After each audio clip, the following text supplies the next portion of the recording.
Hello, everyone. Welcome to the Newsbrowse News Broadcast.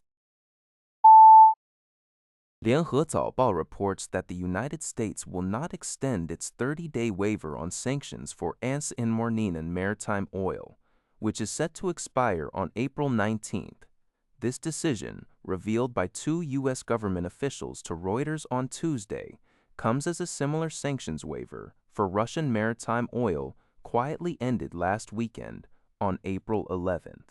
One official stated that the U.S. Treasury intends to fully advance the economic fury operation against Iran. The Trump administration has long maintained a policy of maximum pressure on Iran over its nuclear program and support for armed groups in the Middle East, despite Iranian oil continuing to flow into China under sanctions. Treasury Secretary Besant previously noted that the March 20th waiver, allowing approximately 140 million barrels of Iranian oil into the global market, helped alleviate energy supply pressures during the U.S.-Israel-Iran conflict. However, this controversial measure, which aimed to release more oil and curb rising global energy prices, will now cease. U.S. lawmakers from both parties have criticized these waivers for effectively benefiting the economies of Iran and Russia. Washington also possesses other punitive measures, including secondary sanctions against entities that engage in illicit activities with Iran, such as purchasing its oil, and the potential reinstatement of UN sanctions. On April 14th, the U.S. Treasury reportedly increased pressure on banks in China, Hong Kong, the UAE, and Oman, accusing them of facilitating illicit financial flows to Iran. NHK reports that Sudan's conflict has entered its third year, marking a severe deterioration in the country's humanitarian situation. The fighting, which began in April 2023 over military restructuring, continues intermittently between the Sudanese military and the paramilitary Rapid Support Forces, RSF, reportedly splitting the country. According to ACLED, at least 59,000 people have died, and the United Nations states that about 11.6 million have been forced to flee their homes, making it one of the world's largest humanitarian crises.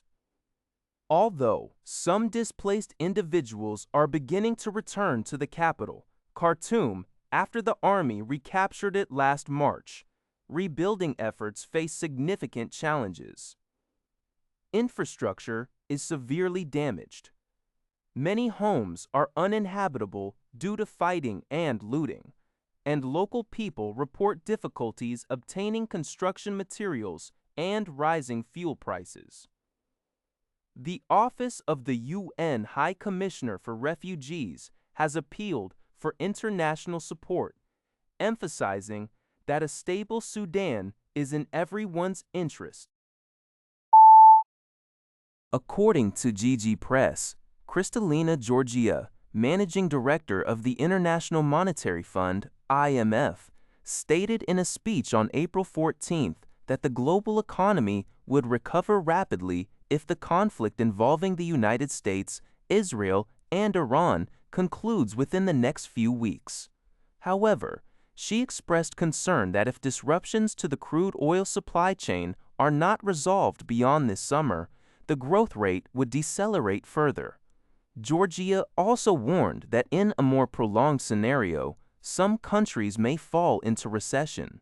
The IMF's latest World Economic Outlook has already revised down the overall global growth rate for 2026 to 3.1% from its January forecast, citing the deteriorating situation in the Middle East and the potential for a sharp slowdown if the conflict continues.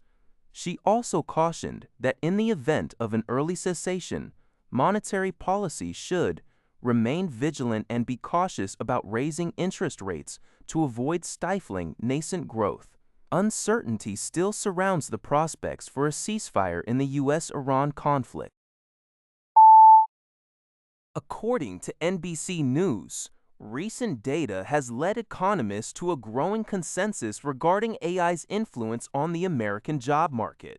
Experts are now increasingly convinced that artificial intelligence is primarily affecting employment by hindering the creation of new positions, rather than by directly destroying existing roles.